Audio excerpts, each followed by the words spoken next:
Golden State Media Concepts Baseball Podcast.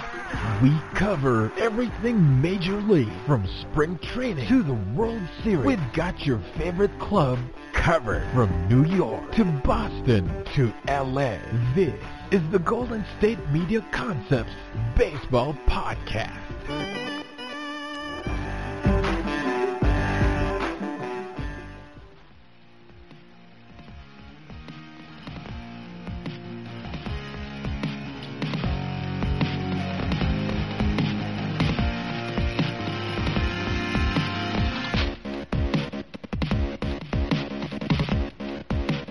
Hello, everyone, and welcome back to the GSMC Baseball Podcast, brought to you by the GSMC Podcast Network. I'm your host, Jack Ridenauer, and it's going to be a tremendous episode today. We've got a lot to cover. Hope everyone had a good week and is staying busy and productive during this very odd time that's going on in the world with the pandemic and everything else.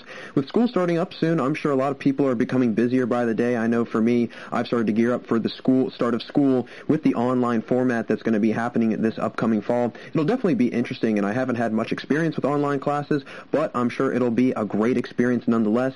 So for today's episode, I want to first get into another recap of games from August 18th, Tuesday, August 18th to be exact. Some really good matchups there are, and some teams that had some really, really good performances.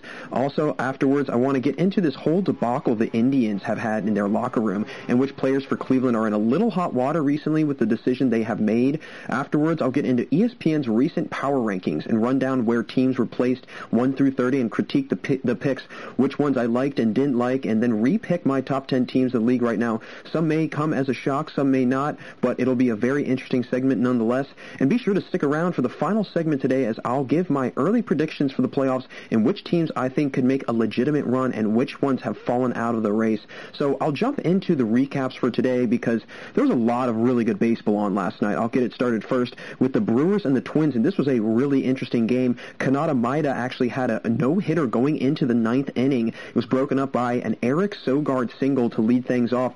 Brewers actually came back in this game. The Twins were up 3-0, scored runs in the fifth inning, the seventh inning, and the eighth inning. Milwaukee was able to put a 3 spot up in the top of the ninth after coming back from having a no-hit game the entire way. That's very impressive. I was actually very shocked when I saw that pop up on my phone, that Milwaukee was able to come back and tie the game up and force it into extras. Did not see that coming at all, especially with the no-hit bid that Maeda had, but nonetheless, the Twins were able to come out on top. In the bottom of the 12th, they scored that one run that was able to push them ahead over the Milwaukee Brewers. So, good fight by Milwaukee, but again, I mean, it was the Twins that were, outlasted Milwaukee. Twins moved to 16-8, while the Brewers fall under 500. They're now 10-11, so hopefully they can get back to their normal winning ways that they've been on lately, winning 3 of 4 earlier in this week and over the past weekend over the Cubs. So that was a big series for Milwaukee. Next game, another extra inning game this one wound up in 11 innings. Rockies. Astros coming out on top 2-1, and this was actually a shock. I mean, Houston has really struggled the entire season. Very scoreless game the entire way. Nobody scored any runs up until the 10th inning. Colorado, the first ones to do that in the top of the 10th, and then Houston was able to respond in the bottom of the 10th, and then the bottom of the 11th, the Astros were able to put up that deciding run in, extra inning fashion. Great win by the Astros. I mean, a team that has been struggling mightily this year so far. Now they're 13-10. Rockies have the same record, 13-10, and both divisions for the West, both in the AL and NL, are getting very, very interesting. I know for the NL, it's getting really tough for some of these teams to fight their way to the first place spot. I know with the Dodgers being in first place, Padres, Rockies, and the Diamondbacks now. The Diamondbacks have become one of the hottest teams in baseball. We'll get to their score in a little bit, but they've become the hottest team in baseball right now. I mean, they've played really, really well lately. The Padres, they're starting to slip a little bit. They did bounce back last night. I'll get into their game right now. Padres over the Rangers 6-4. San Diego able to put up 4 runs in that top first inning and then put up 2 in the top of the fourth. The Texas Rangers were able to score 4 in the bottom of the fourth, but that was all that was really scored that entire game. Padres moved to 13-12, and they had been struggling leading up to this game. I mean, they had dropped, 4 or 5 in a row, and they had been really having a hard time getting anything. Now, I want to take a brief second on this game because this was a series that has caught a lot of attention, mainly because of Fernando Tatis hitting that home run on a 3-0 count when they were up, whatever it was, 10-3, I think it was, or 9-3 earlier in the week. And I want to take a brief moment just to talk about that and touch on that, because I really don't understand what everyone's issue is. Yes, I know there's all these unwritten rules in sports, and, I know in football you don't want to, if you pick somebody off at, say, the 10-yard line and you're up by 2 touchdowns, you're not going to obviously run it into the end zone. Or if it's a basketball game and you have a wide-open fast break layup and you're up 20 points, there's no sense of scoring that last bucket as time, ticks off the clock. But in baseball, you know what? It's 60 games. And, I mean, a lot of guys and a lot of players, especially on Twitter, were like, hey, don't go 3-0 on the guy. I mean, and especially, the guy's job is to hit a baseball. And I'm being a little sarcastic here, but in his contract, I'm sure that there is some sort of, mention of him playing baseball that includes fielding, throwing, hitting, running, all the sort. And if he wouldn't have swung at that pitch, he wouldn't be doing his job. And you know what?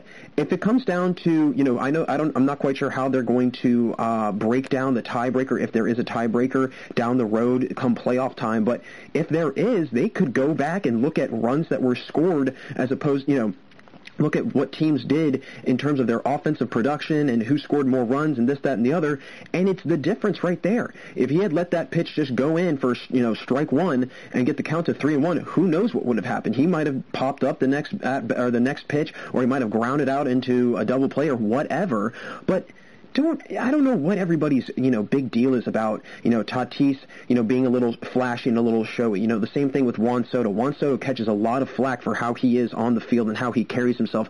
Honestly, I like these young guys coming in with a little bit of a flair and a little bit of excitement to them because, honestly, I think baseball, again, is missing something like that. Baseball in recent years, I've constantly heard it. Their viewership is down, and then the next year the viewership is up, and then the next 2 years the viewership is down, and it's this roller coaster ride for the views of the MLB and for professional baseball. If you're going to let guys like Tatis and Soto, you're going to hold them back and constrain them and not allow them to be the players and the personalities that they are, baseball's going to continue to be the way it is.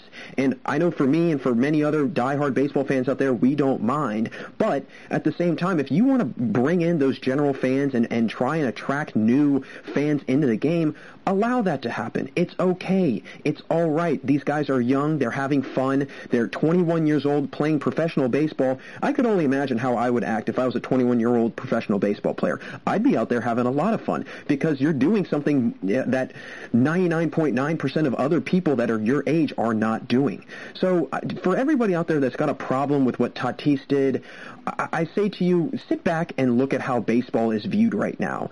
And look at, they don't really have, some sort of excitement or some sort of, eye-catching dynamic to them really right now. And having players like that, it could start to bring and really breathe some life into baseball. So I don't hate it. I personally love it. Fernando Tatis, if you happen to listen to this, keep doing your thing. Keep hitting home runs. Don't listen to the crowd. Don't listen to the haters. Just do your thing, and if it's a 3-0 count and it's a fastball right down the middle and you want to swing on it, swing on it. Why not, right? So that was out of the Padres-Rangers game. Again, Padres moved to 13-12. Rangers are now 10-12, so they're starting to drop under 500. Next game, Giants and Angels. Giants coming out on top 8-2. This was a really big win for San Francisco. I mean, it's really a battle of these two bottom barrel teams in their respective West divisions, as the Angels are 8-16. Giants are 9-16 now. San Francisco and the Angels both scoring a run in the first inning, and then San Francisco putting up 3 runs over the next 2 innings.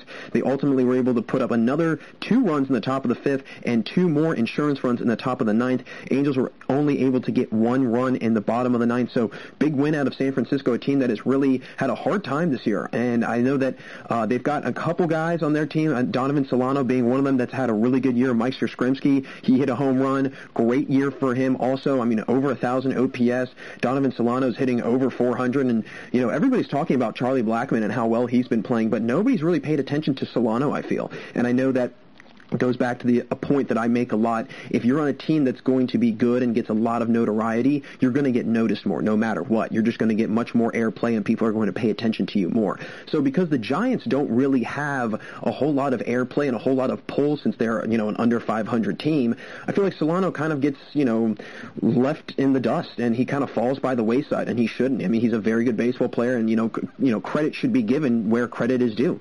So big win for the San Francisco Giants. Next game, Athletics and D-backs, and the Athletics did not play like the Athletics that they've been this year. D-backs smacking around the Athletics 10-1. Arizona coming out and scoring 5 runs in the first inning and then 4 runs in the second. So already through 2 innings, the Diamondbacks had scored 9 runs as opposed to Oakland's 1 lone run that they put up in the top of the second. Arizona added another run in the bottom of the 8th. I mean, really, really big game out of the Diamondbacks. Nice job by them. Nick Ahmed driving in 5 runs, had a big 3-run home run. He's been hitting very well, had a 2-run single also, so big 5 RBI day for him. That could be something that, and again, they continue to be a very hot team right now. They've won 5 of the last 6 or 6 of the last 7, whatever it might be, and they're continuing to roll, and you know what? This might be a team. I know I'd mentioned them a long time ago being a team that could take that second place spot in the NL West, and then they kind of fell by the wayside and really have been struggling, and now they're starting to pick it up. They're 13-11 right now, so maybe this might be, a turn of the tide for them, and they might start getting things to go a little bit sooner rather than later, and honestly, this is a perfect time for them to get going. This is a great time, and we were just around the halfway point of the season, and with, this playoffs really creeping up and right around the corner, it is not a good sign if you're the Athletics and you're getting smacked around 10-1. I know it's one game, and we should not panic if you're an A's fan, but still, the fact that the Diamondbacks were able to just have their way, really, with the Oakland Athletics, not a good sign. But again, big stuff out of the Diamondbacks. Congratulations to them on that huge win. Next game, another extra inning one. Indians-Pirates. Indians coming out on top over the Pirates 6-3. And Pittsburgh is Pittsburgh. I don't really know how else to put it. I mean, they came out, scored the first run of the game in the bottom of the first, scored only 2 more runs in the bottom of the 5th, but that top 3 inning in that top 3rd inning is where Cleveland put up 3 runs, and then they put 3 runs up on the board in the top of the 10th. So, I mean, this Pittsburgh team is struggling. I mean, it's no question about it. They're 4-15 this year. They're dead last in the conference, in the division. And the Indians, I mean, they're continuing to show no signs of struggle with Plesac and Clevenger being demoted. We're going to get into them in the second segment here today, but really good stuff out of Cleveland. I mean, I was really impressed with how they've been able to compose themselves and continue to really find a way to win through all of kind of the internal turmoil that's been going on within their clubhouse and within their dugout. Carlos Santana hit a 442-foot home run.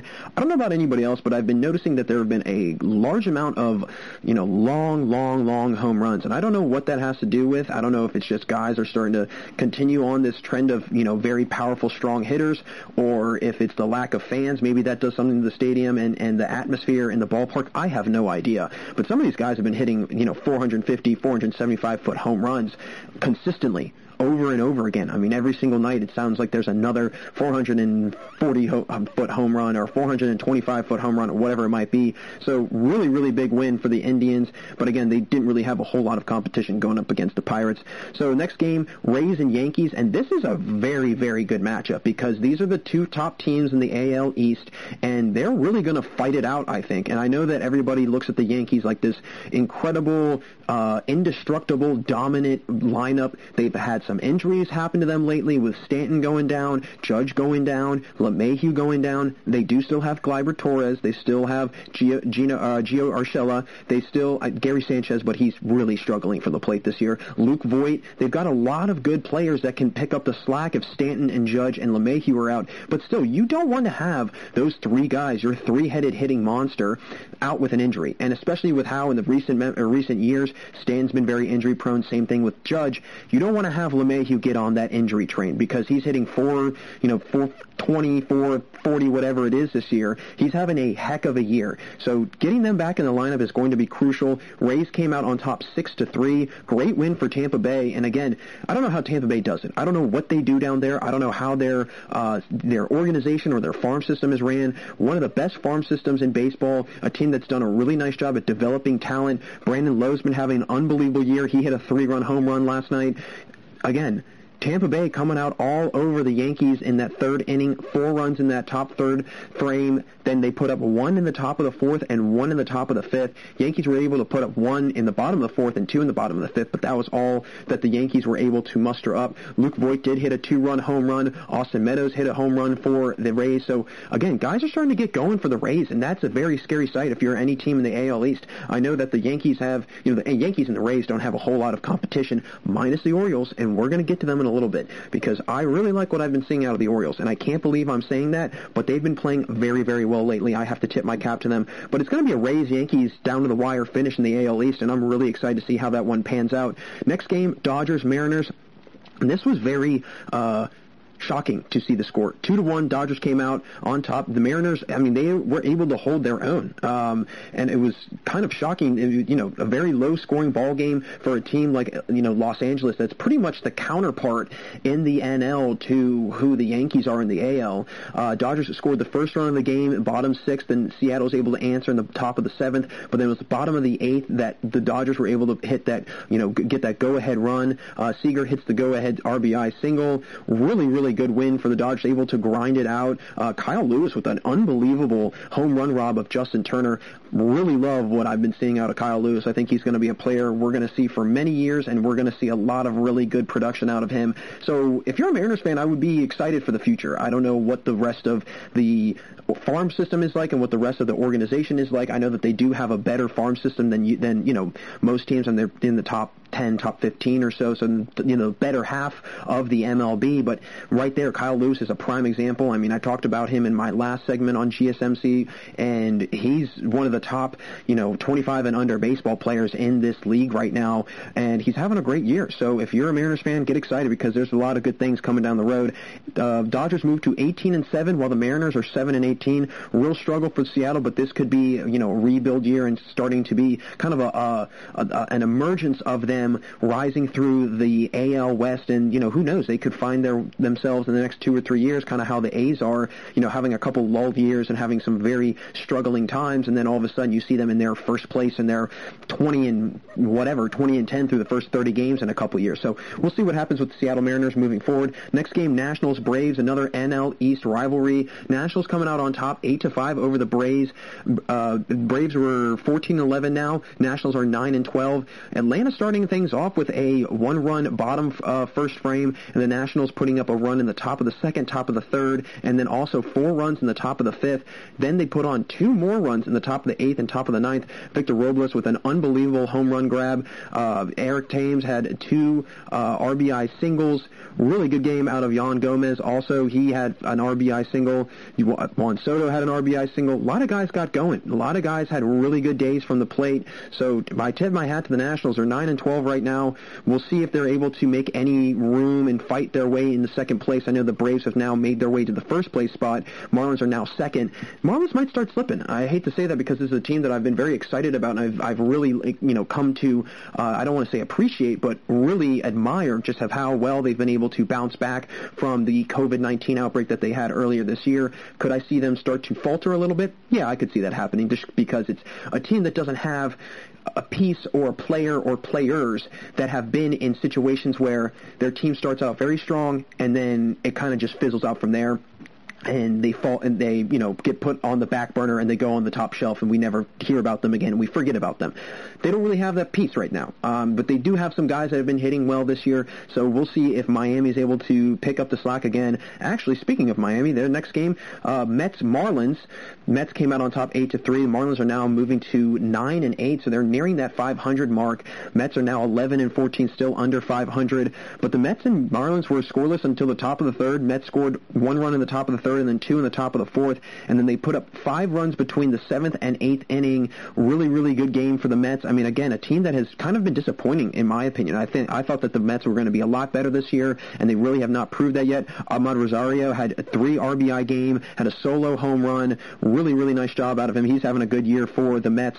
So could the Mets start getting going again, like how the Diamondbacks have started to pick things up a little bit? Maybe, but a little bit of a difference is the Diamondbacks are at least above 500. The Mets still have 3 3 games to make up in that space between them being 11-14 and them being 14-14 and a 500 team. So they have to dig themselves out of their hole even more than, say, the Diamondbacks had to. Now, they did a really nice job because they've really kind of found their stride, but the Mets are going to have to really continue to figure it out and see if they can come out with a couple wins here in the next couple weeks and find themselves potentially in a playoff spot. Next game, Phillies, Red Sox. Phillies coming out on top 13-6.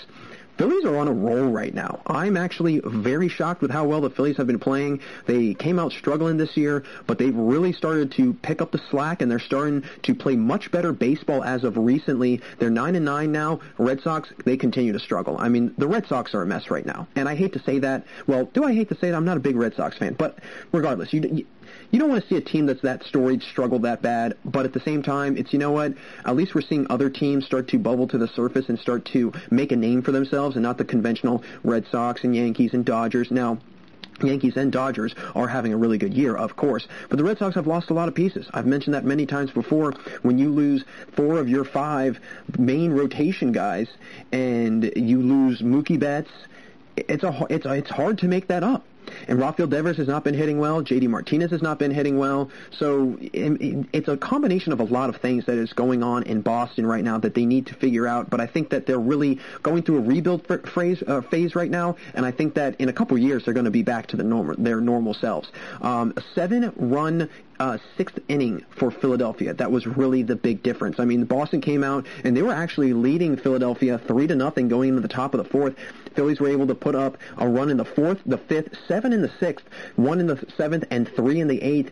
I mean, that's a lot of offense through the 6th, 7th, and 8th innings. And especially a team that's able to put up that much offensive production that late in the game, that's an incredible sign if you're a Philadelphia Phillies fan. So really nice job by the Phillies. We'll start to see them hopefully pick up the slack and start to get the ball rolling a little bit here as we near that halfway point of the season. Next game, another extra inning game. A lot of extra inning games on Tuesday. Blue Jays, Orioles. Blue Jays came out on top 8-7. Orioles have also been struggling a little bit, but I'm not as worried about them as I am the Miami Marlins, because the Orioles offense this year has been unbelievable. Top 5 in team batting average. They've got a lot of really, really good players on that team. But for the Blue Jays, Travis Shaw hitting a 3-run home run, that was really big for them. Baltimore came out, they came out swinging first. Bottom first, they put up 2 runs, and then the Toronto Blue Jays answered with 2 runs in the top of the 3rd, and Baltimore came back with a run in the bottom of the 3rd. But it was really a top 5 5-run inning for Toronto that was the difference maker. So great job by Toronto. I mean, this is usually a team that we don't really see do a whole lot and really do well, really, because it's a young team. It's a young team. They have Bo Bichette, who's one of the best young players in baseball. They've got Vladimir Guerrero Jr. They've got Kevin Biggio. They've got some decent pitching that they added with Hyun-Jin Ryu. So maybe this team will be all right in a couple years. I'm hopeful for them, and I think that they're building the foundation and using the building blocks that they need right now to really catapult themselves into a better position than they're at right now. So big win for the Blue Jays. Next game, White Sox, Tigers. White Sox continue to be very hot as well. Like the Diamondbacks, like the Phillies, the White Sox have been a really, really good team lately, coming out on top 10-4 over Detroit. And Detroit was very surprising at the beginning of the year, but now they're starting to slip a little bit. They've lost 3 in a row. They're 9-12, 13-11 are the White Sox. Chicago came out swinging first again. Bottom first, they got a run on the board, and then they got 3 runs in the bottom of the 2nd, 2 in the bottom of the 4th, and they scored 4 again in the bottom of the 8th. So again, a lot of spread out offense for the White Sox. Tim Anderson had 4 hits that day, and especially with a leadoff home run, having a struggling Tim Anderson is never a good sign for Chicago. But this might start to be a turning of the tide for him, and this might be a tale of 2 parts of the season for him, and he's really starting to pick up the slack a little bit. For the Tigers, Jonathan Schoop's solo home run was really big for them. But again, I mean, they've been struggling. They've been really, really struggling. I know Jacoby Jones has been a really bright spot for them this year, but moving to 9-12, especially with how the White Sox and Indians have been playing, White Sox and Indians are starting to separate themselves from the Tigers, and the Royals are completely out of it. So, it's really going to be a battle between the White Sox and the Indians, I think. And I think the Twins are, the clear-cut favorite team in that division, but we'll see how the rest of the season goes for that division. The next one, really the last game of the evening, Cardinals-Cubs, another rivalry in the NL Central. Cubs coming out on top 6-3. Cubs now move to 15 15-7. St. Louis has actually been playing much better, coming back from their 17 days off because of the COVID-19 outbreak that they had in their team. So I really don't see St. Louis turning around, though, because they just have played 11 games. I mean, they have played a fraction of what a lot of these other teams have played. And if a team were to catch, the virus and potentially have an outbreak at a later point of the season and at a very crucial point of the season, and they do some tracing back to whomever it was and what they did, and the team finds out and it, costs a team playoff spot, that's not a good sign. That is not a good thing, and that person, whomever it might be, if that were to happen, would be under a lot of fire, and they would be catching a lot of flack from their teammates, the team, the organization, their coaches. So hopefully these guys can, do what they have to do the rest of the season to prevent any sort of outbreaks happening. Cubs came out swinging first again, bottom third, bottom fourth, and bottom fifth. They put up runs all in those innings, putting up 2 in the bottom of the fifth, and then they put up 2 in the bottom of the seventh. Kyle Schwarber hit a 416-foot home run. Yu Darvish had a really, really good game. He moves to 4-1 on the season, 1.80 ERA. He's having a heck of a year, much better year than he's had in the last couple of years. Ian Happ also hit a solo home run. So really nice job for Chicago. They're starting to get the bats going, and they bounced back big time from dropping 3 of 4 to the Brewers last weekend. So we'll see if they're able to continue this hot streak and if they continue to build up off of the season that they've had and kind of the recent baseball that they've been playing. Reds-Royals were postponed due to the Reds having a potential, or actually having at least one confirmed case on their team, and they canceled the game, I believe, due to just out of fear of other tests coming back. They were waiting on tests and they didn't hear anything back yet, so I think they just went ahead out of precaution to cancel the game, which is smart, which is very smart. Reds are 9-11 while the Royals are 9-14, so 2 very evenly matched up teams. It would have been interesting to see who would have came out on top in that one, but guess we'll never find out. So that'll do it for us in this first segment, but stay right there, folks, because after the commercial, I'll return with this latest story about the Cleveland Indians and some of their pitchers and what kind of issues they've had off the field and how it could have impacted their team and the rest of the league. We'll be right back here on the GSMC Baseball Podcast. This is your ultimate stop for everything sports. The Golden State Media Concepts Sports Podcast. Should I say more? From the NFL, MLB, the NBA, to MMA, it's all in here. The Golden State Media Concepts Sports Podcast. Listen now.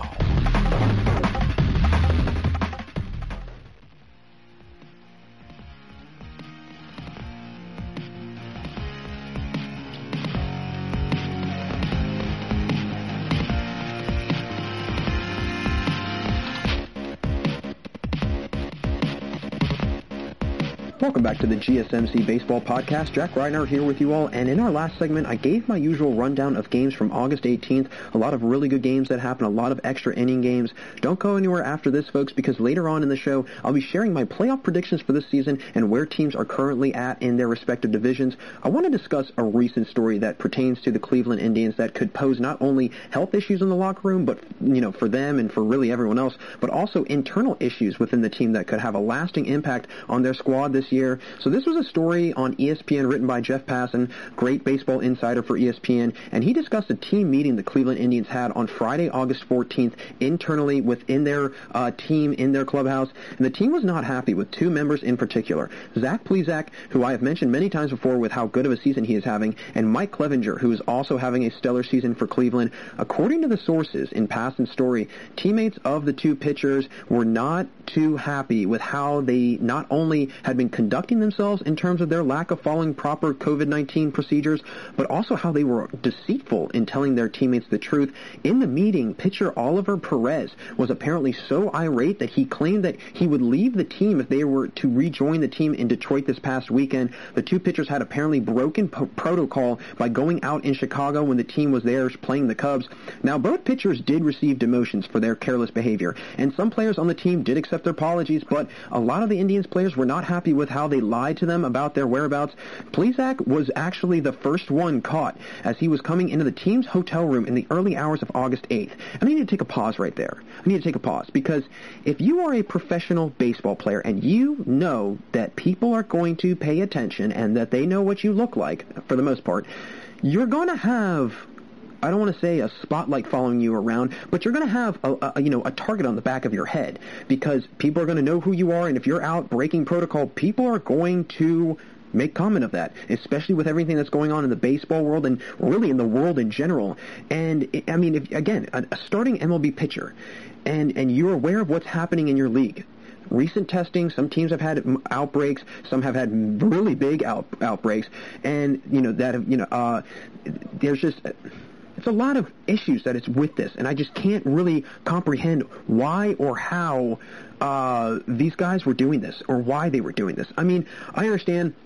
You're young, you want to go out, you're under 25, you want to enjoy yourself, whatever. I'm, invincible to COVID-19, yada, yada, yada. It goes beyond that point. It goes to, you have to be courteous of other people on your team. You have to be responsible for the fact that you're a professional athlete and that your job really depends on you staying healthy.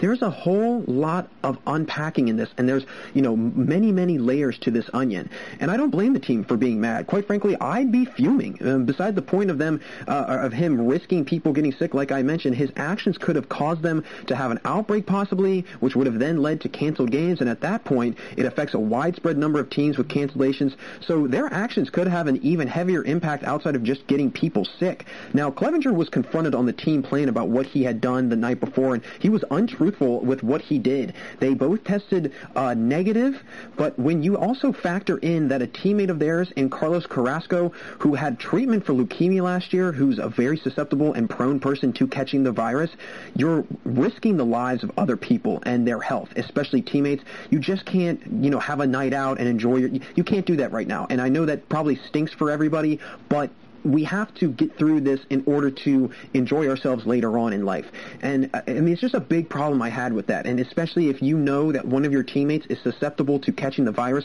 come on, that's so irresponsible. This could have also hurt Clevenger and Plesac individually in terms of their service time for free agency in the future. This is very, very interesting. Clevenger has had much more service time, and for anyone who may not know what service time is, basically the amount of time you have spent on the 26-man roster. After 4 years, you can become eligible for arbitration and free agency, so chances to make more money, really. Clevenger has had 3 years and 41 days of service. Plesac only has 125 total days. For Clevenger, this becomes much more of an issue because players can be optioned to the minors up to 19 days without losing service time. But if Clevenger stays demoted for more than 19 days, so let's say 20, 21 days, he would only be eligible for 47 more days in the season, which leads to 130 days of service, ultimately leaving him with 3 years and 171 days of service and a day shy of that 4-year mark. So his free agency could be delayed for a whole year. And with the way he's been pitching this year and previous years, that could really throw things off for him financially and career-wise. And Clevenger, this could have a lasting impact on his career, diminishing his chances of getting into free agency early. Again, reduces the opportunity of him signing for a big contract since he's been playing well. Mix in the fact that he could maybe get injured. This could really affect his career. Plesac could also be in big trouble, too, because if he stays demoted for 18 more days, he may not be eligible for arbitration until after 2022 because he would also miss the cut. So these guys are affecting not only their teammates, the league, the team, but themselves also, and it could really alter their careers. And what I have been wondering is, why didn't the MLB suspend these guys? A clear violation, lied about it, and could have jeopardized their team's season. Seems to be a fair equation to get a suspension, but because the MLB leaves it up to the teams to figure it out, they don't get involved. Now, the league could have suspended them, but instead went another route and just sent them basically like a warning in the mail. Basically, if you got a ticket by a cop and he sends you a warning in the mail, that's about all they got. And this is the issue, again, that we have for these teams not being in a bubble, being able to go home with their wives, their girlfriends who aren't tested regularly at all, not to the degree that the players are, even flying them into games. I saw an article that apparently players have been flying their girlfriends, wives, children into the cities that they're playing in to see them play. or to at least be with them in some sort of capacity. That is a massive violation right now. And again, you're opening the door for all sorts of issues which have already started. We've already seen multiple teams have outbreaks. We've seen the Marlins have at least 15 people on their team have an outbreak. The Cardinals almost had just about the same amount of people on their team that had, got infected. So we're seeing the lasting effects that this has if guys are not responsible and are not careful with what they're doing. Teams have used cameras to catch any players sneaking around after curfew and whatnot, but unless there is some serious punishments or ramifications of these players, these guys are just going to keep doing what they're doing. And I think personally the MLB needs to step in. I really think that this is a time for them to step to the plate, no pun intended, and take charge of this issue right now. Seriously intervene here, provide players, coaches, personnel, and really everyone in between either monitoring bracelets or something to either track if players might contract or came into contact with anyone who had COVID-19. I know the NBA, they used a lot of different technological pieces to figure out if guys had been infected or been around anybody that had been infected, and it's worked beautifully. They've had no issues in the bubble. Now, again, they're in a bubble, so it's a little bit different. But you're able to have, you can get your hands on technology like that, especially if you're a large entity like the MLB. They could even use some sort of tracking device on players to see where they go. Now, that does sound like a massive violation. I get it. I know that people out there are probably like, well, that would violate their privacy. But when it comes down to people's health and well-being, I think that goes out the door a little bit in this situation, at least, to keep everyone safe and healthy, especially if you've got players like Carrasco who have had issues with cancer in the past. If you've got, somebody is living with their parents or somebody, sees their grandmother regularly, whatever it might be, you come in to the locker room, you're asymptomatic, you pass it along to him, he goes home to his grandmother catches it, and then all of a sudden she's in the ER. And then now we're all sitting around wondering, I wonder what happened. Well, because somebody wanted to go out one night and enjoy a night out. I get it. You want to go out. I'm in my young 20s and I want to do the same thing. But I'm understanding that if we are able to all follow protocol and follow the rules and, do what we have to do right now, then when we're in our, some of us when we're in our later 20s and early 30s and into our 40s, we'll be able to go out and enjoy ourselves without have to worry about, are we going to catch a virus? Do I have to wear my mask? Do I have to sanitize? Do I have to social distance? So on and so forth. And here's a hypothetical situation that I'm going to paint to everybody.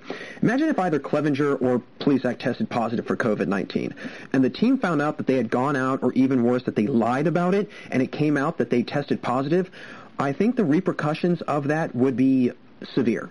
I think drastic would be an understatement. I think that it would be severe. And in all honesty, this might sound harsh, but to preserve the season and keep baseball going, maybe suspensions or complete bans of the season need to be exercised. I know that might be going a little bit off the deep end there, but at some point, something's got to happen. Something's got to give, because if not, we're going to continue to run into this issue that we're having right now. And I know for myself and really any other baseball fan out there, we do not want this issue to continue on.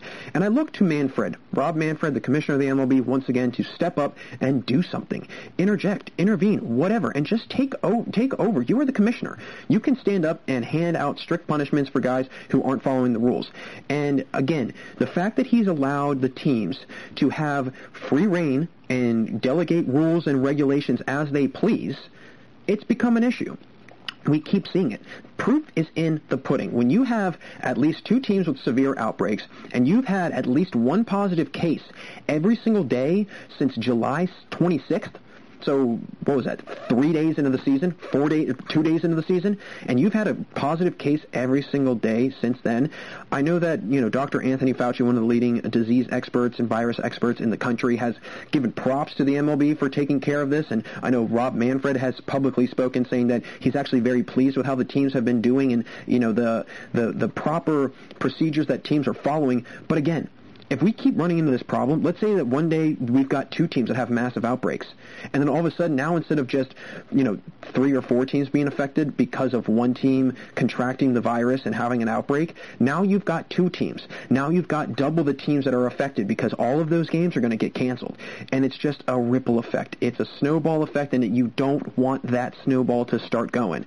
And I wonder what will occur come playoff time. They say that a second wave of cases could come in the fall time right around when baseball playoffs will be, and at that point, there should be stricter rules implemented. I've heard a lot of talk about, a potential bubble system being implemented, and that may work. It would be hard, but the way I have seen it described as it wouldn't be like the NBA or NHL, but rather just a stricter regulation of players and pretty much players being told when and where they could be, because if they have any issues with tests in the playoffs, that's going to create a large set of problems. And, how do you cancel playoff games?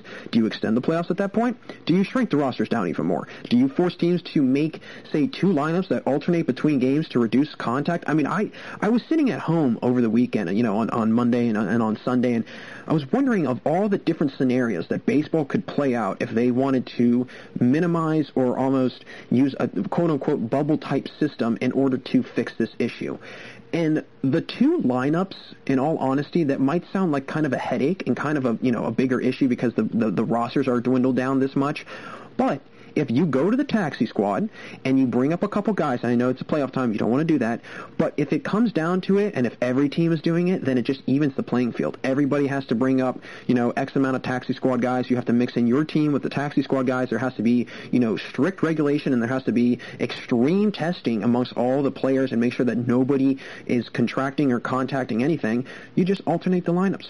One day this is lineup 1, this is lineup 2, this is lineup 3, this is, goes back and forth. And I think that is where, we'll maybe start to see a reduce in cases. I know that, maybe if there's some way of fielding teams in a state where there's not as many cases and there's access to many ball fields and that there's a lot of housing that they can put teams up and players and personnel and coaches, maybe that could work. But here's the other issue.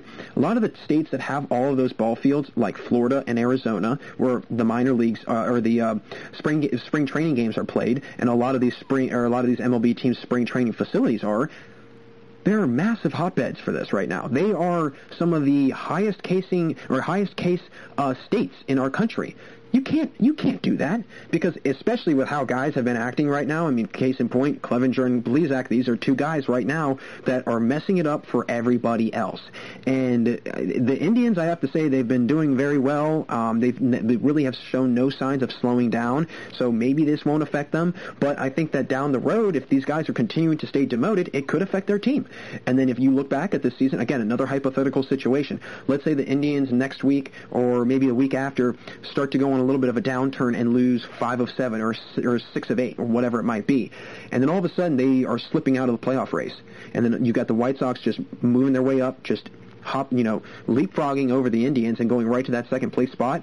People are going to look at Plesac and Clevenger and say, what were you guys thinking?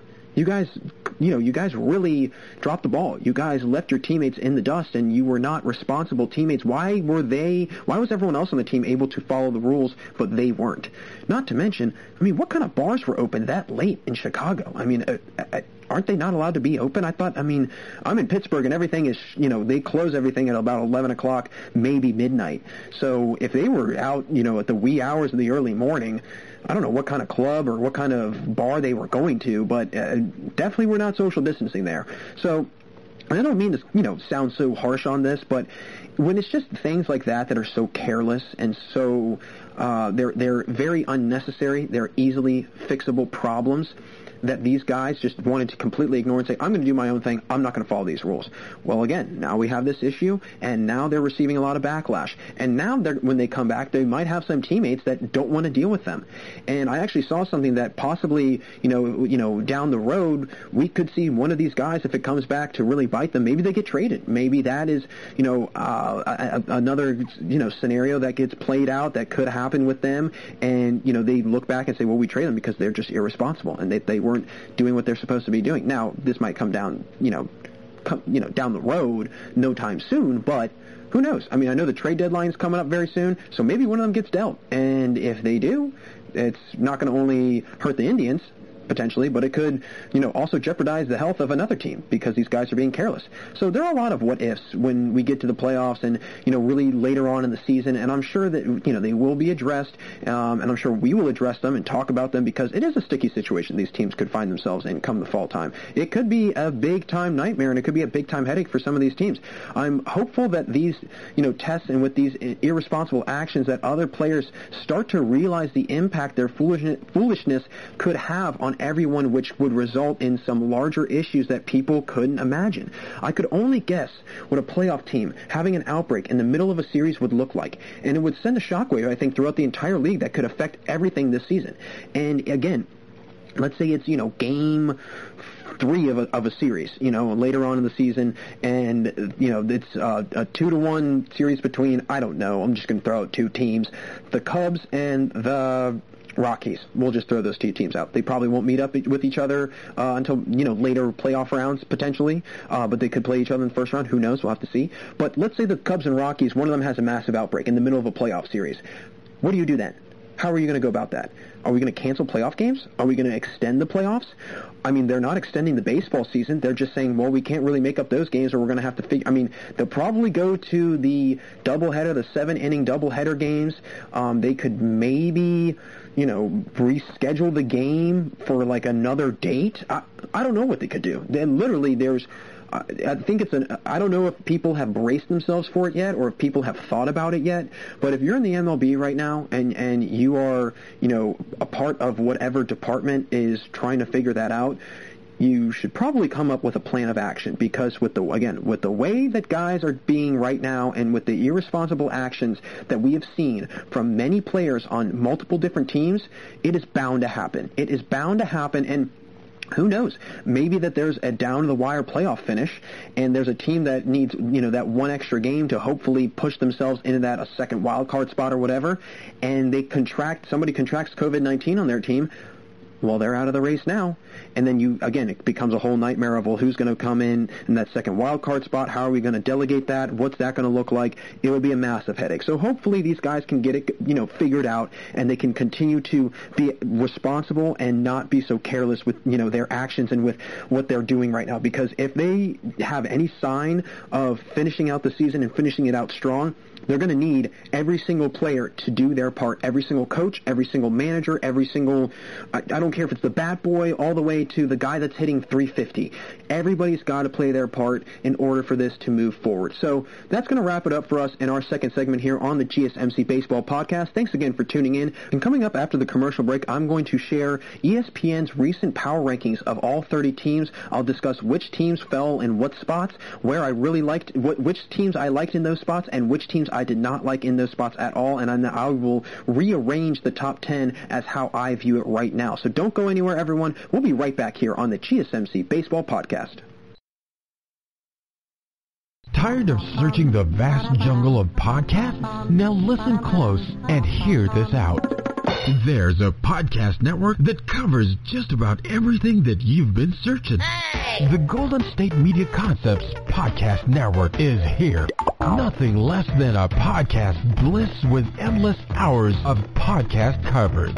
From news, sports, music, fashion, cooking, entertainment, fantasy, football, and so much more. So stop lurking around and go straight out to the Golden State Media Concepts Podcast Network. Guaranteed to fill that podcast itch.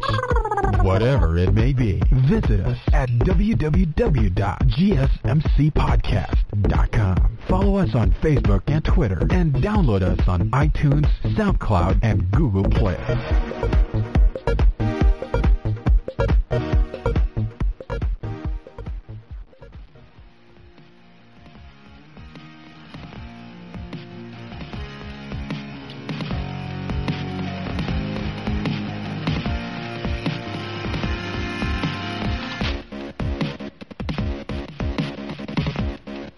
Welcome back to the GSMC Baseball Podcast. Great to have you all still with me today. Jack Ridenauer again, and we just finished up discussing the latest on the Cleveland Indians situation and the internal issues they've been having in their locker room recently, and really what the rest of the season could look like if guys continue to be irresponsible and not follow proper protocol. I want to dive into the MLB Power Rankings according to ESPN, where some of the teams fell, some surprising spots for those teams, and which teams I think were not deserving of their ranking at all.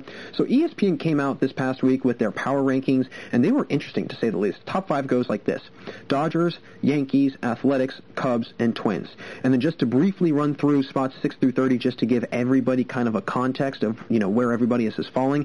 After the top 5, it goes Rays, Braves, Rockies, Indians, Astros, Padres, White Sox, Nationals, Reds, Brewers, Phillies, Marlins, Mets, Cardinals, Angels, Orioles, Rangers, Blue Jays, Diamondbacks, Tigers, Red Sox, Royals, Giants, Mariners, Pirates. I know that was a lot to go over, but I just wanted to give everybody context as to where the teams are and, really how they're going to move around and how I feel like they should move around. And I was really shocked at a lot of them. And I mean, there's a couple that I was shocked more about than others, but there are a few things I first noticed in this top 5. First thing, how are the A's not the top team? I mean, they have the same amount of wins as the Dodgers and one less loss, so they have a better winning percentage than the Dodgers, which leads me to believe they should be the top team in the league. As a matter of fact, the Yankees and A's both have higher winning percentages than the Dodgers do as of now, so look to, see those two teams really fight LA for that top spot. And this A's team, man oh man, let me tell you what, this might be the year of Oakland, because they are the hottest thing out right now.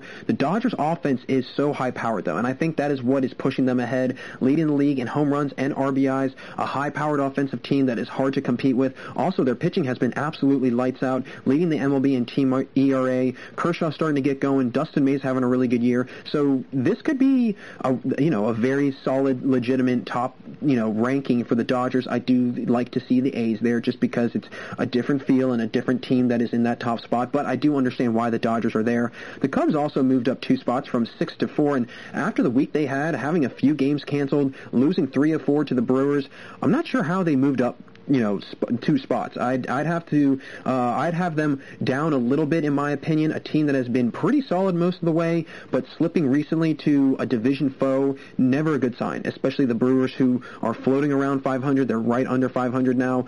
The Cubs' hitting numbers as a whole are also not where they should be for a top 5 team, floating around the 20th spot in the league in average, but 11th in OPS, so a good, power team, still losing that many to the Brewers, who were struggling going into that series. That is a hard to factor in for them. Being a top 5 team in baseball, sure, they have a good record, but recently they are struggling. Not saying that they aren't a top-tier team. Not saying that at all. Definitely not top 5, but top 10, I could definitely see them being in the top 10. Rockies moving into the 8th spot, going up 4 spots from 12th. And this team is going to be fun to watch come playoff time. I mean, behind the heavy hitting of Blackman, they could make a push for, first in the West, honestly. And they are 4th in the league in terms of, in team OPS. And they have a lot of dangerous guys besides Blackman, like Trevor Story, David Dahl, Nolan Arenado, who's been struggling, but still has a big bat in that lineup. And it's just the potential of his ability at the plate that could really help them out down the road. And to the life of me, I don't understand the hype of the Astros. Why are they a top 10 team? I know that they just recently, have started to find themselves above 500. They are 13-10, struggling all year long, and I'm not sure if it's just I'm not a huge fan of this team or if it's the surrounding negativity that circles around them from the cheating scandal, but no way they are a top 10 team, and they haven't even been playing like one this year in the slightest, in my opinion. Brantley has cooled off like none other. Carrera leads the team in hitting with only a .293 average, which is alarmingly low for a team that a year ago, had numerous guys near or above 300 for the season. Not to mention, they now look like the little brother in the West to the A's, who have been, they've proved themselves to be the top dogs in that division. No question. They've risen from last place 2 or 3 years ago to now being a first-place team. And I just don't see this team being in the top 10. I mean, no way, no how. They did drop 3 spots from 7 to 10, which I'm really perplexed how they were 7th the week before. I mean, that really boggles my mind because even the week before that, they were really bad. I mean, I thought they were, especially for a team that has gone to multiple World Series in recent years, and they went to the World Series last year, and they're performing the way that they've been performing lately, I would never put them in the top 10, but that's just me. But I would honestly put the Orioles ahead of them, in my opinion. I mean, maybe a little bit aggressive, but come on. We have to give the O's some credit. I mean, they're above 500 team that has been horrid the last few years. I mean, absolutely horrid. But they finally have started to see some success and start to have, a little bit of momentum going on this year, and they could start to see some successful years ahead of them with a slew of young talent on the squad, which is a great sign for the Orioles and for really their whole entire franchise that has really fallen on hard times. They need to take Chris Davis out of the lineup. I don't know why Chris Davis continues to be in this lineup. He is paid way too much. I know he's got that huge 7-year deal. There's only 2 years left on his deal, but the fact that he isn't hitting close to 200, you can't have that in the lineup. Not in the slightest. I don't care how much you have to pay the guy. If he's being a detriment to your team, you know what? bite the bullet a little bit, and next time, know not to give a guy that has one good year a ginormous contract like that. And I know we can't really tell the future, and who knows, he could have had a much better career, but he just hasn't panned out the way that they've thought, and I think that they need to get him out of the lineup immediately. Speaking of the Orioles, they actually had the largest jump from 29th to 21st, which having them in the 20s is insulting, I think. They have a better record than the Mets, the Angels, Milwaukee, Cincinnati, and I know some of these teams like the Marlins and Phillies haven't played as many games, so I don't consider them completely because their numbers are skewed just a little bit, but the most glaringly obvious difference in teams is the Angels are 7-15 now, they're 8-15, and one spot ahead of the Orioles, who are 12-11. How in the world can you put the Angels, who I think have been wildly disappointing? I had marked them as a team to watch this year, and boy, was I wrong about that one. And I don't think anyone saw the Orioles putting together the season they have so far. But behind Nunez, Santander, Pedro Severino, and a boatload of other guys who have been hitting very well, third highest batting average in baseball as a team, 30-plus homers as a whole as well. Watch out, AL East, because the Blue Jays and the Red Sox are seemingly out of it. There's probably no hope for them, in my opinion. Orioles could make a run for the top two spots, and if they aren't lucky in the division, then they could make a push for the wild card spots as well. I think that they are a legitimate wild card team that we could see, making a really good push towards the playoff time. Again, the Rays and the Yankees, that's going to be hard. That's going to be really hard. But if they catch the Rays and the Yankees on a little bit of a downturn, we might start to see the Orioles inch their way up into that second spot in the AL East. Miami continues to surprise everyone. Now they have started to struggle a little bit. They're now, 9-8, so they've lost a couple in a row. They've jumped up 4 spots from 21 to 17. And here's a hot question. Will the Marlins or Orioles crack the top 10 this year in the MLB? I think the Orioles will at some point, possibly, if they continue to play the way they've been playing recently, especially with teams like the Astros, who I think are primed for being knocked out of the top 10. They're kind of wavering and teetering on that, okay, and not having a good year type of team. So if they start to swing towards the not having a good year at all and really start to go back to the way they were playing before, the Orioles, they continue to keep doing their thing and what they've been doing. Houston, you may have a problem because the Orioles are going to swoop right on in on a very vulnerable team, and I think that is the Astros. I think they're very vulnerable right now, and I think they are primed for knocking out of the top 10.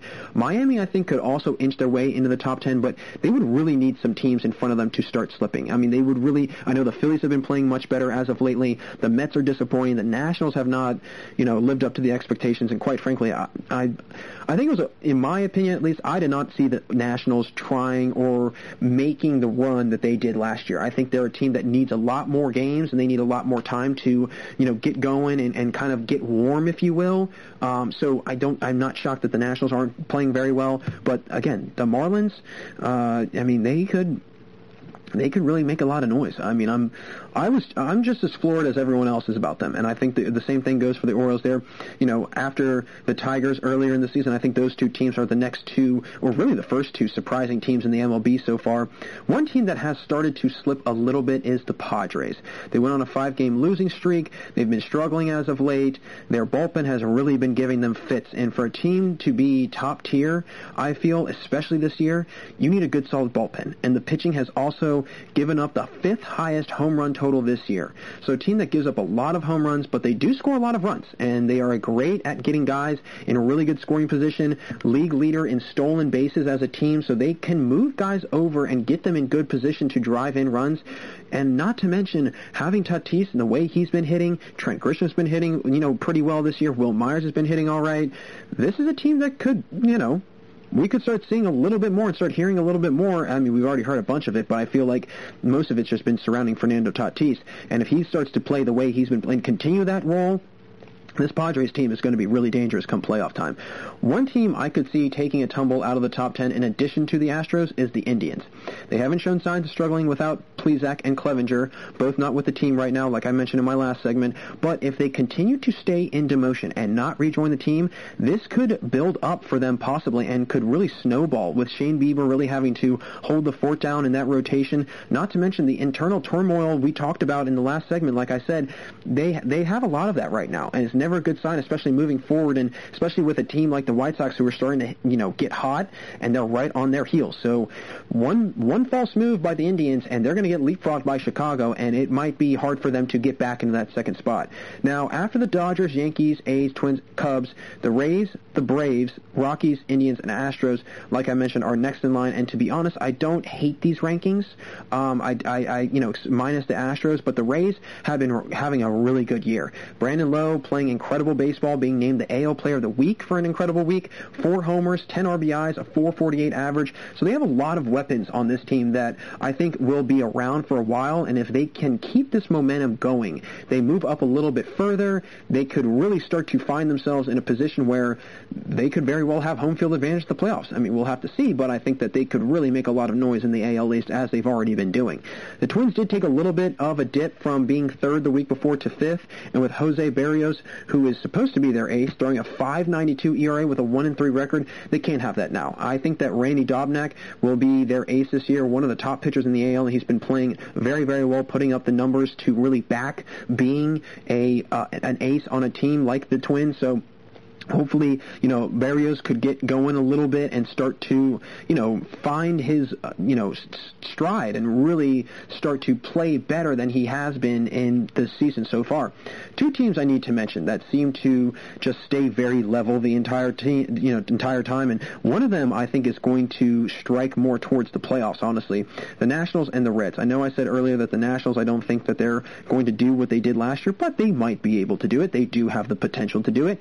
I'm going to get into it right now. The Reds were ranked 14th while the Nationals were 13th, and these 2 teams, they haven't been bad, but they just haven't been great, and the Nationals pitching has suffered with their 2 main guys, Scherzer and Strasburg, both going down with injuries, and Sanchez having a very tough time on the mound. They could turn things around or continue to let this poor play snowball and get worse.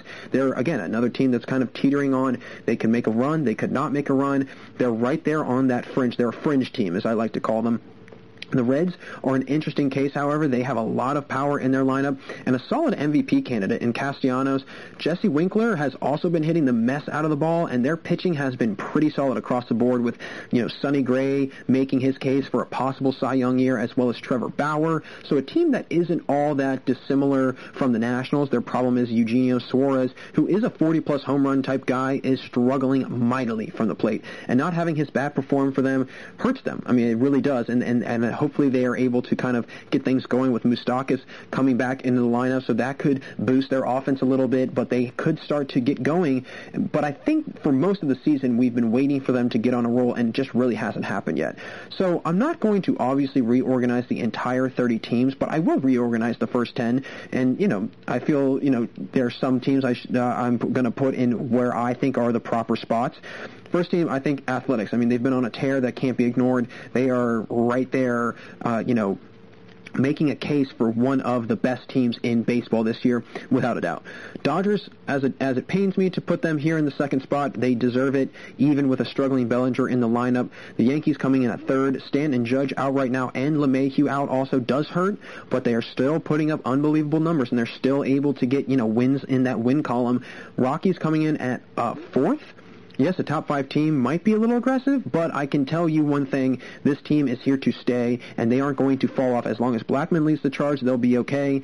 Twins coming in at 5th. I really, putting up some unbelievable numbers as a team and have a lot of help from 40-year-old Nelson Cruz. They need to get some help from their other guys in their lineup, and, like I said, Berrios needs to get going on the mound, and he needs to start, changing the way he's been playing and hopefully start to improve as we start nearing the playoffs.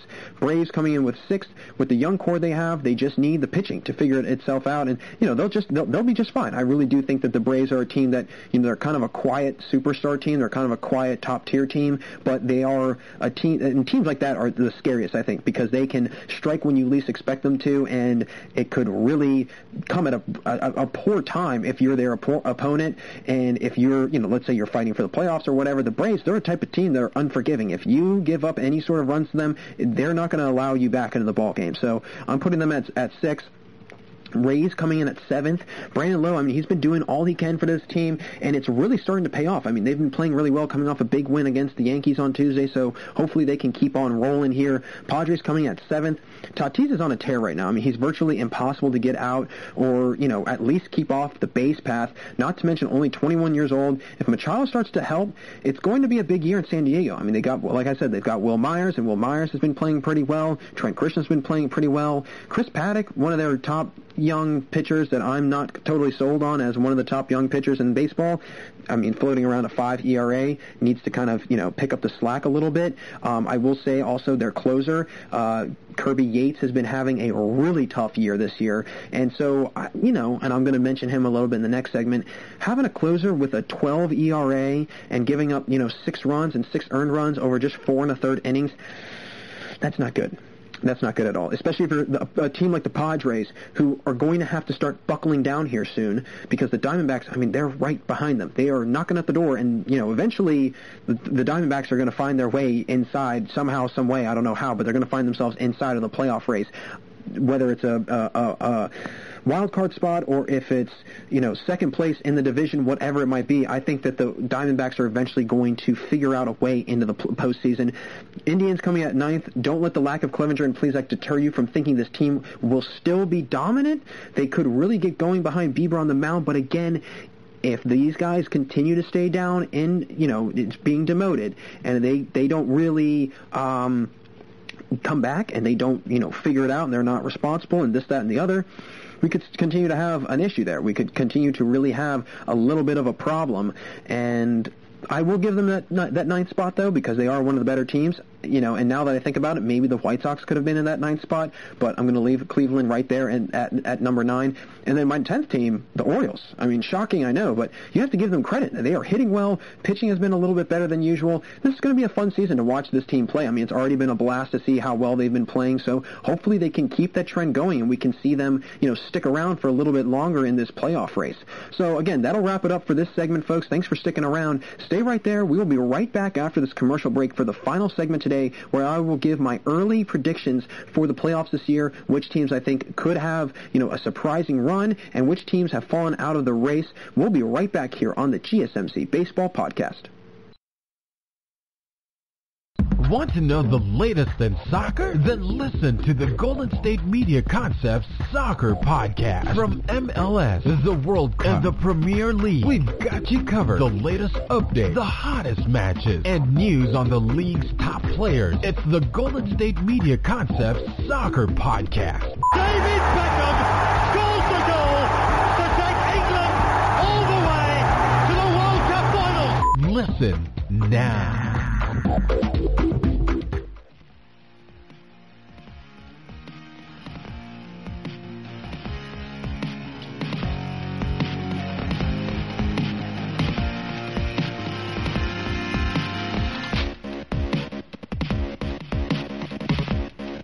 Hey everyone, and welcome back to the final segment here on the GSMC Baseball Podcast. Jack Ridenauer still with you, and in the last segment I discussed the ESPN Power Rankings and which teams were placed where, and which teams I would have moved around in the top 10 rankings.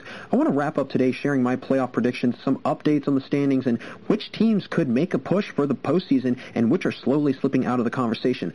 I'll get into about these standings, and things are very interesting looking this year. I mean, there's teams that I would have never guessed to be in the position that they're in right now. Some of the teams being the Orioles, the Marlins. I know I mentioned them in the last segment. I'll run down some of these standings right now. In the Central for the NL, Chicago is sitting at first place, 15-7. Milwaukee is in second place with 10-11. So if the season were to end right now, those two teams would make the playoffs.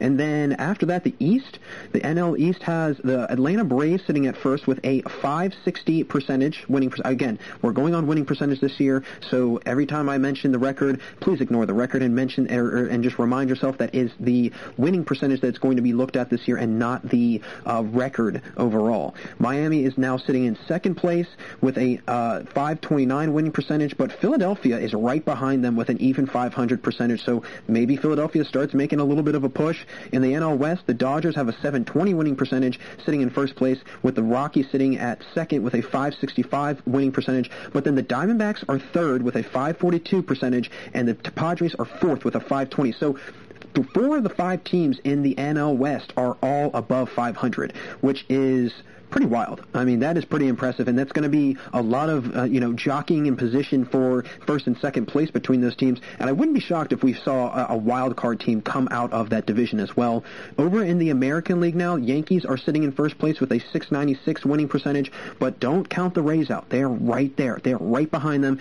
.625 winning percentage, a really, really good team, and a team that I think could be very dangerous moving forward. I think that they could make a lot of noise and that they could make a lot of damage, if they were to make the postseason, especially with, they're a typical team of, they start to fizzle out a little bit as the season goes on. I know I've talked about those teams before that start very hot, they ascend very quickly, and then they start to hit the top, hit their peak, and then they just start to decline as the season goes on. But, I mean, we'll see what happens there. Baltimore is right behind Tampa Bay with a .522 winning percentage, so maybe they start making a little bit of a run.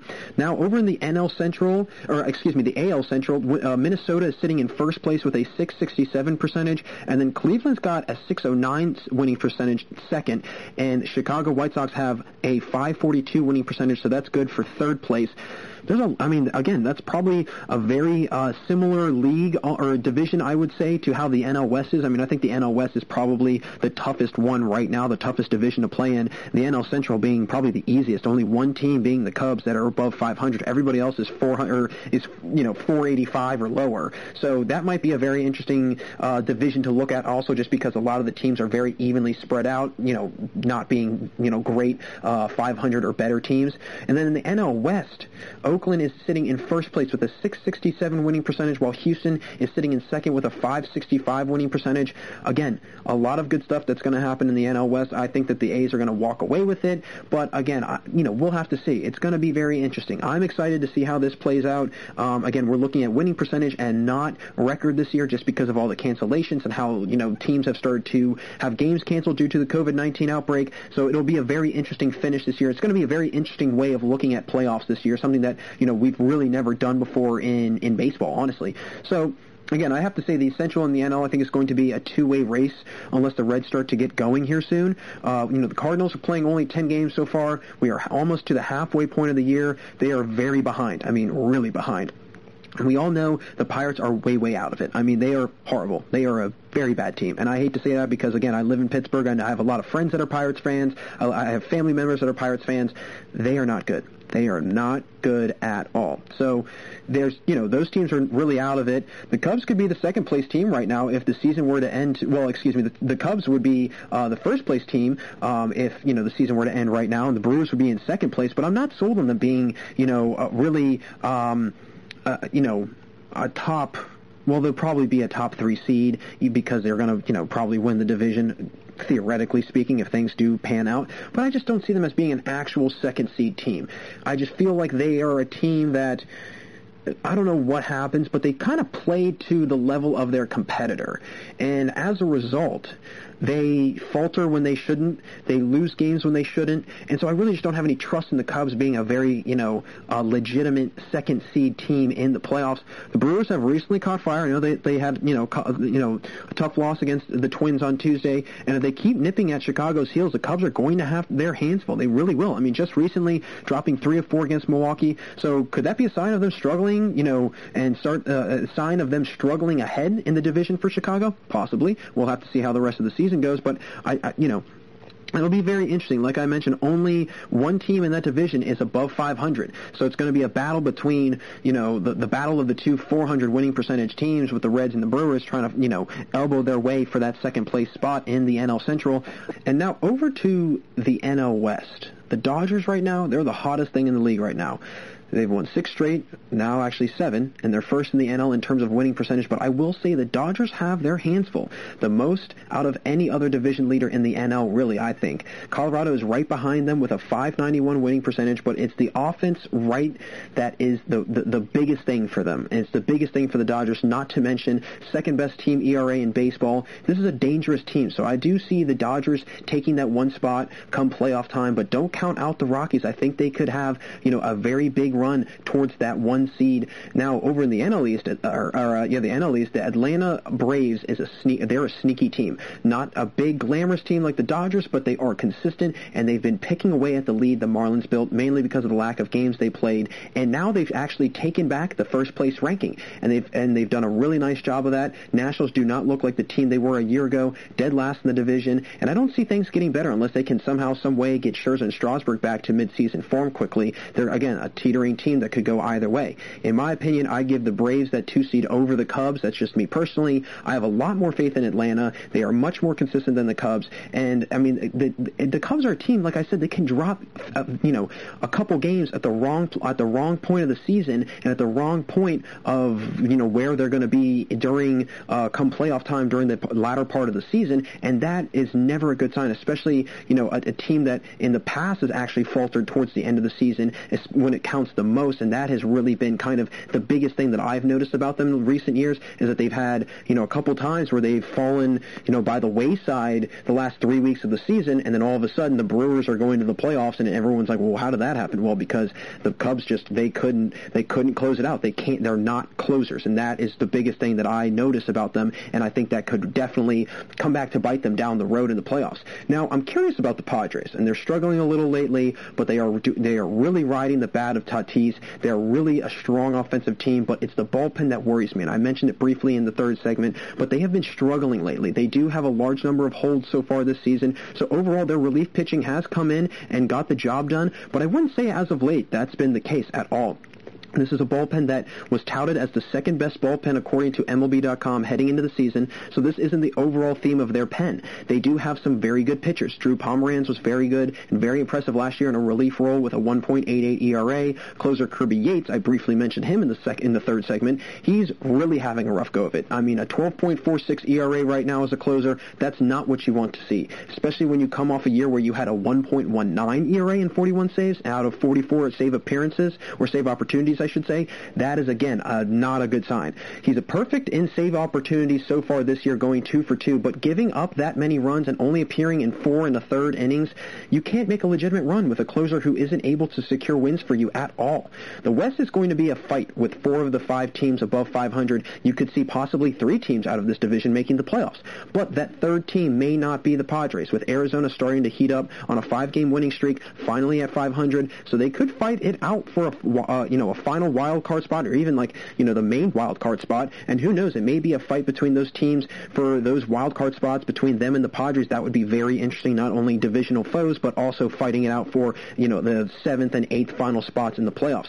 The only other wild card team I could see making noise, maybe the Reds, and that's if the Brewers falter, but then again, I could see the Brewers being a viable candidate for that second place spot in the Central. But if the Reds get going when the Brewers are struggling, they could make a run for the wild card spot, and the same thing the other way around. The Brewers start to get going much more, and the Reds really start to tumble more than they've already have. We could start to see maybe the Brewers making that final push for the wild card spot. So the East is going to be very, very interesting, or I should say the NL is going to be very interesting overall. The entire playoff picture in the NL is going to be really interesting to see how it plays out this season. Now, over in the AL, Yankees and A's, I think, are going to be a great fight for the first seed in the playoffs. Both teams having great years, even with injuries on the Yankees like Stanton and Judge. They still have Urshela. They've got Voit. They've got Sanchez. The list goes on. The A's have had a lot of help with Chapman hitting better lately. Simeon has potential to have a lot of pop in his bat. Not a great average, but could get going soon. Olsen has 8 dingers, but his average is horrendous. But he has power, and that's really what we're looking at here in baseball these days, is the power potential in his bat, and it is definitely there. Now, the Yankees are going to be chased by the Rays. I personally think that the Rays and Orioles are going to really fight it out for second place, because the O's are pretty hot right now. They're a serious team, and with the Red Sox way out of it, this could be the year things shake up in that second spot, and we could maybe see Baltimore there possibly. But again, I think the Rays ultimately take that second spot in the division. The Central and West are 2 very interesting divisions to, in regards to who could find themselves falling in second place. In the Central, the Twins seem to be the most dominating team in first place. The White Sox and Indians are going to be fighting for second place. Both teams have been playing well, but with the loss of Clevenger and Plesac, like I've mentioned many times, and who knows when they'll return, that could turn out to be an issue for them. They haven't shown any signs of struggling with them, not in the rotation, but they could start to see issues arise, especially with the White Sox starting to heat up, coming off a huge back-to-back home runs a few games ago, something that's been done very few times in history. And if you are able to put 4 straight home runs in back-to-back at-bats, that's pretty hard to do. So there could be a turning of tables coming soon for the two teams.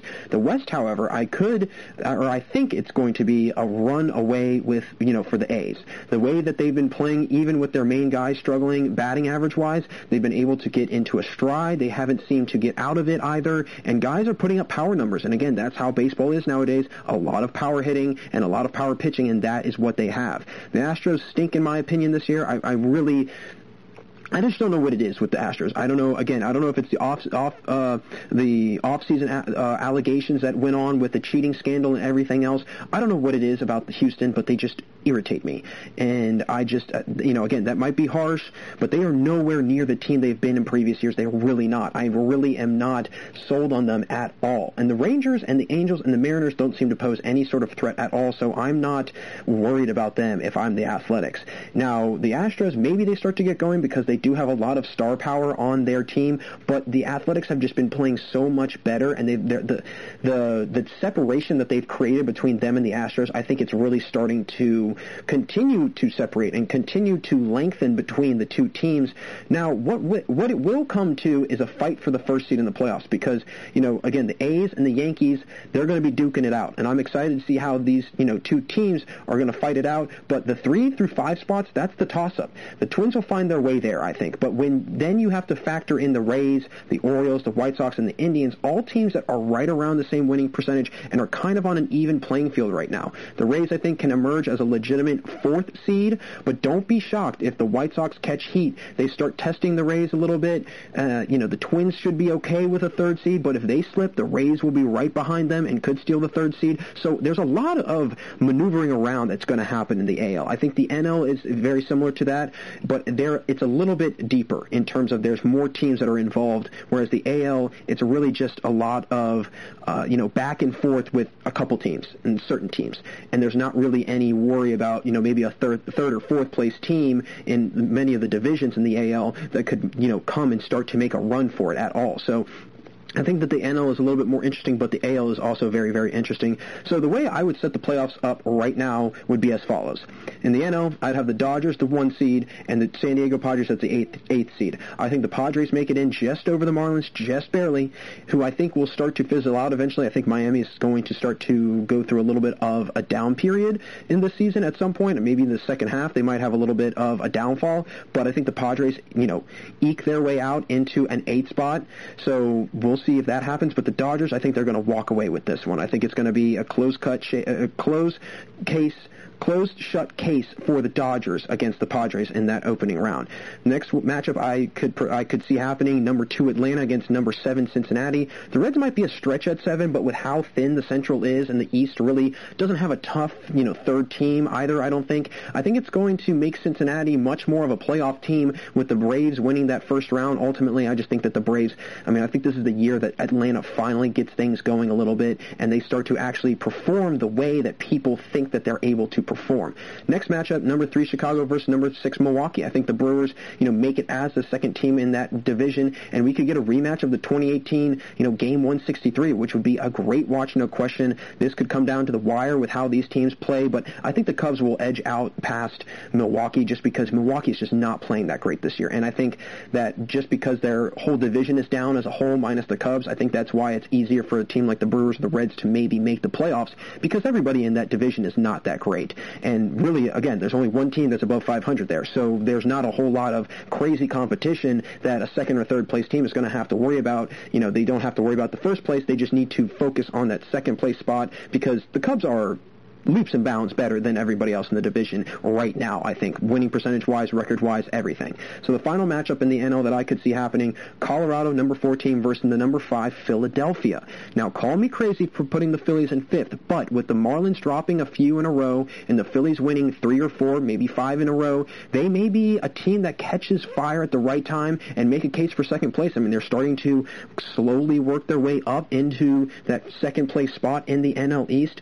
It's only going to take a couple games for the Marlins to drop and a couple games for the Phillies to win for them to ultimately, switch positions, and we've got a totally different conversation going on in the NL East. So that's how my playoff matchup would be in the NL: Dodgers versus Padres, Atlanta versus Cincy, Chicago versus Milwaukee, and Colorado versus Philadelphia. Now, over in the AL, this is how I would see it shaking out. New York Yankees, number 1. Versus the Cleveland Indians, coming at number 8. I think Cleveland becomes a wild card team with Plesac and Clevenger being demoted, and I think it will catch up to them ultimately. Not to mention the White Sox have caught fire recently, and if they keep that going, watch out, because Chicago will be roaring in the playoffs. I mean, those bats have woken up, and that is never a good sign for opposing teams, especially if you're trying to make a run for the playoffs. Next matchup, number 2, Oakland versus number 7, Baltimore. This will be a battle of homegrown teams that emphasize a really good farm system and building in-house talent. Oakland, I think, is just too much. They'll go right by the O's, I think. Over into the next matchup, Minnesota versus Houston, Minnesota being the number 3 seed versus number 6 Houston. I think the Astros will eventually make it, just because there's, again, like the Central, there's not a whole lot of competition after the A's and the Astros. Between the Mariners, the Angels, and the Rangers, I really don't see anybody, making any sort of a run there between those, those bottom barrel teams, if you will. So I think that Houston will obviously, come in at that second place. But, I mean, it's going to be worst out of the 3 second-place teams will be Houston, I think, without question. And Minnesota will have a field day with Houston, I think, this year. So I think that'll be, a pretty easy walk in the park for Minnesota this year if that were to play out like that. Tampa Bay and Chicago, the final matchup, Rays versus White Sox. This might be the most interesting matchup if this were to happen. Tampa Bay, a very solid team with good hitting, and the same as Chicago. 2 similar teams that I could see making it an interesting series, no question about it. So those are my predictions for the playoffs this year. Do I think these will come to fruition? No, I don't think so, but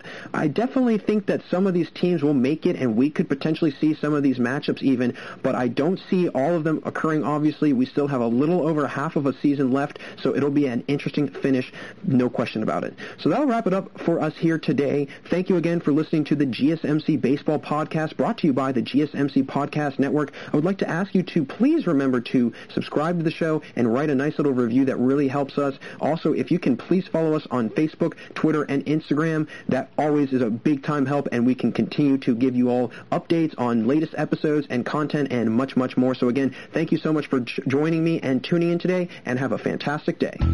You've been listening to the Golden State Media Concepts Baseball Podcast, part of the Golden State Media Concepts Podcast Network. You can find this show and others like it at www.gsmcpodcast.com. Download our podcast on iTunes, Stitcher, SoundCloud, and Google Play. Just type in GSMC to find all the shows from the Golden State Media Concepts Podcast Network. From movies to music, from sports to entertainment, and even weird news. You can also follow us on Twitter and on Facebook. Thank you, and we hope you have enjoyed today's program.